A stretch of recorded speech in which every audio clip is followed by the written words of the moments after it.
جس آدمی کے سامنے عبرت کے نظارے کھلے اور ظاہر موجود ہیں، اس کی آنکھوں کے سامنے لوگ کھڑے سزا پا چکے ہیں۔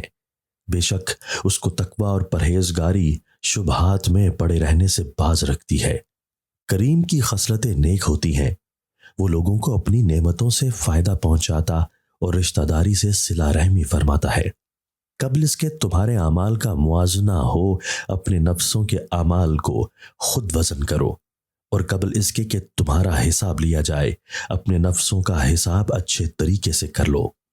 شریف آدمی کتنا ہی بڑا مرتبہ اور عہدہ پائے، وہ کبھی نہیں اتراتا، جیسا کہ پہاڑ کو زور کی ہوائیں نہیں ہلا سکتی۔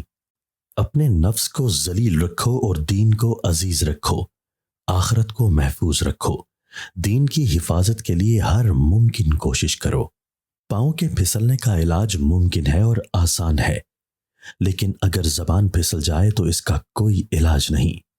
زیادہ شہوت سے بچو، زیادہ شہوت مردانگی کو برے طریقے سے دبا لگاتی ہے، اور زیادہ بخل جوان مرد کو بٹا لگاتی ہے اور بھائی بندی کو خراب کر دیتی ہے۔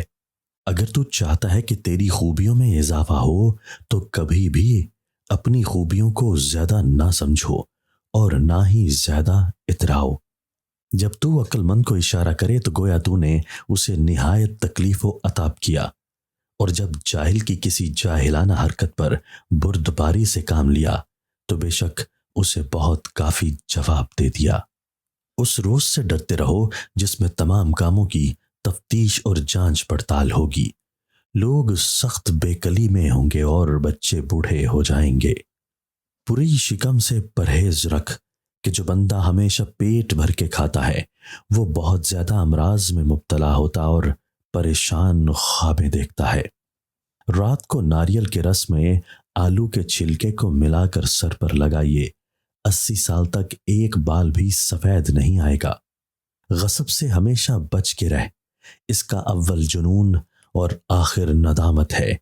جب تو کسی اور دوسرے میں برائی دیکھے تو خود کو اس برائی سے محفوظ رکھنے کی ہر ممکن کوشش کر۔ تیرا سب سے اچھا بھائی وہ ہے جو تیری مدد اور غمخواری کے حق میں ہو۔ سب سے اچھا کام وہ ہے جو حق کو ظاہر کر دے اور ظلمت کا چہرہ سامنے لائے۔